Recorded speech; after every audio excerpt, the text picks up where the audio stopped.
എങ്ങനെയുണ്ടായിരുന്നു എൻഗേജ്മെന്റ് കഴിഞ്ഞിട്ട് ഇപ്പോൾ ഏകദേശം 7-8 മാസങ്ങളായി. കഴിഞ്ഞ May 16 സോ ഞങ്ങൾ അപ്പോൾ തന്നെ ഡിസൈഡ് ചെയ്തായിരുന്നു ഏകദേശം ഒരു സെപ്റ്റംബർ റേഞ്ചിൽ കല്യാണം ആവാമെന്ന്. പക്ഷേ എനിക്കൊരു കോഴ്സ് പഠിക്കാനുണ്ടായിരുന്നു, അത് കാരണം കല്യാണം കുറച്ച് ലേറ്റായി. സോ എല്ലാവരും ഫാമിലീസും എല്ലാവരും കൂടി ഡിസ്കസ് ചെയ്ത് ഫിക്സ് ചെയ്ത ഒരു ഡേറ്റാണ് January 15.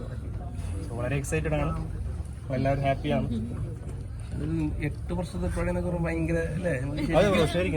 ശരിക്കും പ്രണയിച്ചു. അതെ ശരിക്കും പ്രണയിച്ചു. എല്ലാവരും സപ്പോർട്ടായിരുന്നു, ഫാമിലീസ് ആയിരുന്നാലും ഫ്രണ്ട്സ് ആയിരുന്നാലും. എന്തുകൊണ്ടാണ് ഇപ്പൊ കെട്ടണമെന്ന് തീരുമാനിച്ചു? 10 കൂടെ ആയിരുന്നു നമ്മളിപ്പം എൻഗേജ്മെന്റ് കഴിഞ്ഞിട്ട് ഈ ഒരു ടൈം തന്നെയാണ് നമ്മൾ ഉദ്ദേശിച്ചത്. അയ്യോ അതങ്ങനെ, അത് ട്യൂഷൻ ക്ലാസ്സിൽ വെച്ചിട്ടായിരുന്നു. രണ്ടുപേർക്കും ഇഷ്ടമായിരുന്നു. ഒരുമിച്ചല്ല, ആദ്യം ചോദിച്ചു, അങ്ങോട്ടും ഇങ്ങോട്ടും ചോദിക്കുമല്ലോ. ഞാനാ ചോദിച്ചേ.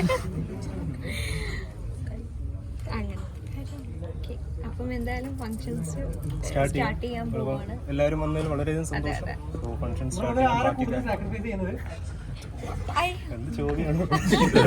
രണ്ടുപേരും അങ്ങോട്ടും ഇങ്ങോട്ടും ഒരു റിലേഷൻഷിപ്പ് ആകുമ്പോൾ അങ്ങോട്ടും ഇങ്ങോട്ടും സാക്രിഫൈസ് ചെയ്താലേ മുന്നോട്ട് പോകാൻ പറ്റും.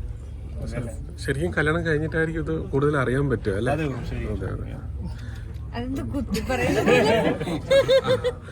അല്ല, ജീവിച്ചു തുടങ്ങുമ്പോഴാണല്ലോ നമുക്ക് കുറച്ചും കൂടെ മനസ്സിലാക്കാൻ പറ്റുന്നത്.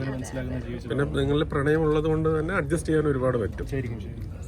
അപ്പൊ എന്തായാലും സ്റ്റാർട്ട് ചെയ്യാം. ഓക്കെ, ബാക്കി കാര്യങ്ങൾ